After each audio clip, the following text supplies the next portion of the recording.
لله الحمد لله وكفى وسلام على عباده الذين اصطفى أما بعد فأعوذ بالله من الشيطان الرجيم بسم الله الرحمن الرحيم إن هذا القرآن يهدي للتي هي أقوم.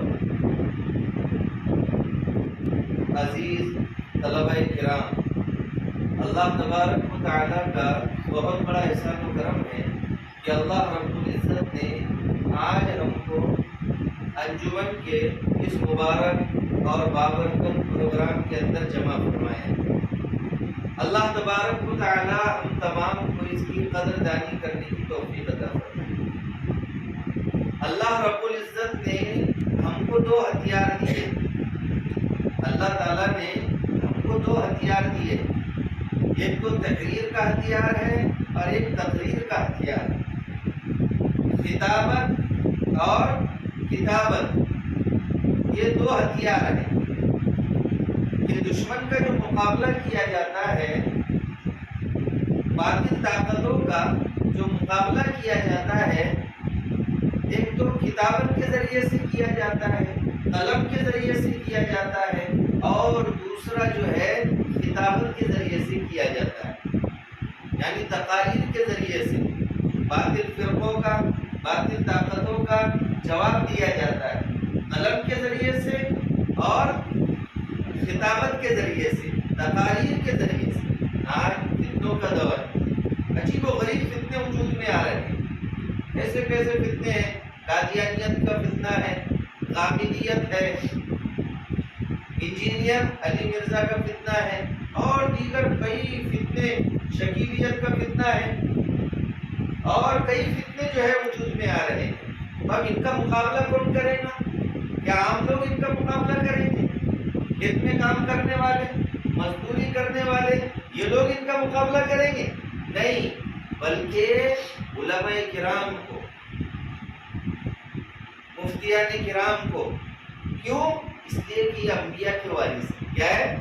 اللہ کے نبی صلی اللہ علیہ وسلم نے فرمایا العلماء ورثۃ الانبیاء، کہ علماء جو ہے یہ انبیاء کے وارث ہیں۔ لہذا ہماری اہم ذمہ داری ہے کہ ہم ہر اعتبار سے، طالب علمی کے زمانے سے، ہر طریقے سے ہم اپنے آپ کو کیا کریں؟ تیار کریں۔ کتابی صلاحیت بھی ہمارے اندر ہونا چاہیے، جو کتابیں ہم پڑھتے ہیں، درسیات ہے، یہ بھی ہمارے اندر پختگی ہونا چاہیے۔ اسی طریقے سے خارجی مطالعہ ہونا چاہیے، فرقہ باطلہ کے متعلق ہمارا مطالعہ ہو، ہر اعتبار سے، ہر میدان میں، چاہے تقریر میں کھڑا کر دیا جائے، چاہے خطابت ہو، چاہے کتابت ہو، ہر اعتبار سے جس طریقے سے بھی ہم سے کہا جائے ہم بالکل تیار رہے۔ جیسے فوجی سے اگر کہا جاتا ہے کہ چلو آپ کو مقابلہ کرنا ہے، تو وہ عذر پیش نہیں کرتا، فوراً جو ہے اپنی بندوق لیتا ہے، اپنا ڈنڈا لیتا ہے، پولیس والا فوراً تیار ہوتا ہے کہ اس کو ڈیوٹی پر جانا ہے۔ وہ یہ نہیں کہتا، کیونکہ اس کی مشق ہوتی ہے، گولی چلانا اس کو آتی ہے، ڈنڈا چلانا اس کو آتا ہے، وردی اس کے پاس میں ہوتی ہے، ہر اعتبار سے وہ کیا ہوتا ہے؟ تیار ہوتا ہے۔ ایسے ہی جو ہے تو ہم کو بھی، ہم دین کے سپاہی ہیں، ہم دین کے سپاہی ہیں۔ اس لیے ہم نے سنا ہے آقا کے وفادار ہے علماء دیوبند، تو علماء دیوبند جو ہے وہ دین کی سرکل کے اندر، دین کی سرکل میں، دین کے دائرے میں کسی کو آنے نہیں دیتے۔ باطل طاقتیں اگر اس میں تحریف کرنا چاہے، اگر اس میں دین میں کمی زیادتی کرنا چاہے، تو وہ اندر کسی کو آنے نہیں دیتے۔ یہ ہے علماء دیوبند کی شان، یعنی ہر اعتبار سے علماء دیوبند یہ تیار رہتے۔ کیا رہتے؟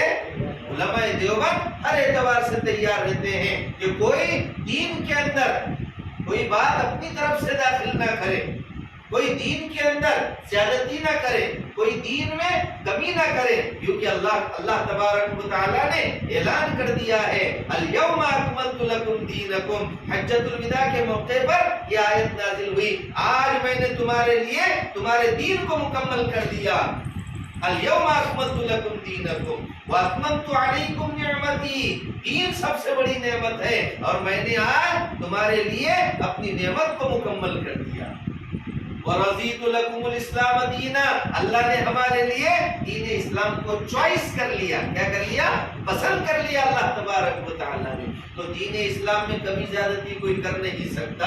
اگر کوئی کرے گا تو علماء دیوبند اس کی زبان کھینچ لیں گے. تو ہمیں بھی تیار ہونا ہے. ہم بھی علماء دیوبند ہیں. یہ ضروری نہیں ہے کہ علماء دیوبند صرف وہ ہے جو دارالعلوم دیوبند سے پڑھے ہو. نہیں، بلکہ جتنے بھی مدارس اسلامیہ ہیں، مکاتب قرآنیہ ہیں، سب کا کنیکشن یہ دیوبند سے ہے. اور دیوبند کا کنیکشن یہ مدینہ منورہ سے ہے. اور وہاں سے لے کر تو اللہ کے نبی سے لے کر اللہ تبارک و تعالیٰ تک. کیونکہ دین اسلام جو ہے یہ بے سند نہیں ہے بلکہ سند کے ساتھ میں ہم تک آیا ہے. یہ تو دین اسلام کی خوبی ہے. عبداللہ بن مبارک رحمت اللہ علیہ فرماتے تھے کہ سند جو ہے یہ دین اسلام کی خوبی ہے. اگر سند نہ ہوتی تو جس کے دل میں جو آتا وہ کہتا. اسلام کے علاوہ آپ دیگر چیزوں کو لے لیجئے، اس میں جو ہے تو بے سند باتیں ہیں. سند تو صرف اسلام میں ہے. ہر بات کی سند ہے، ہر حدیث کی سند ہے. اس نے اس سے بیان کیا، اس نے اس سے بیان کیا، ہر ایک کی سند جو ہے تو موجود ہے.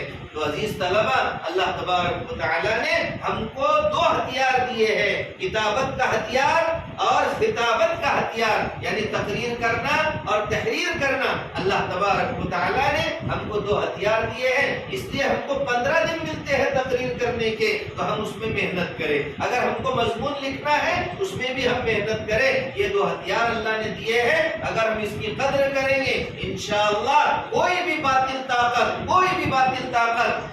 اس میں اسلام کے اندر دخل دینے کی کوشش نہیں کرے گی. ورنہ آج تو وہ کوششیں کر رہے ہیں اسلام کو مٹانے کی، لیکن مسلمانوں کو مٹانے کی. جس دن مسلمان مٹ جائیں گے اس دن یہ بھی نہیں رہیں گے، ہم نہیں رہیں گے تو تم بھی نہیں رہیں گے. سمجھ میں آئے کہ تو اس لیے سب کوشش کرتے ہیں نا. اللہ تبارک و تعالی ہم تمام کو کئی سنی باتوں پر عمل کرنے کی توفیق عطا فرمائے. وآخر دعوانا ان الحمد للہ رب العالمین.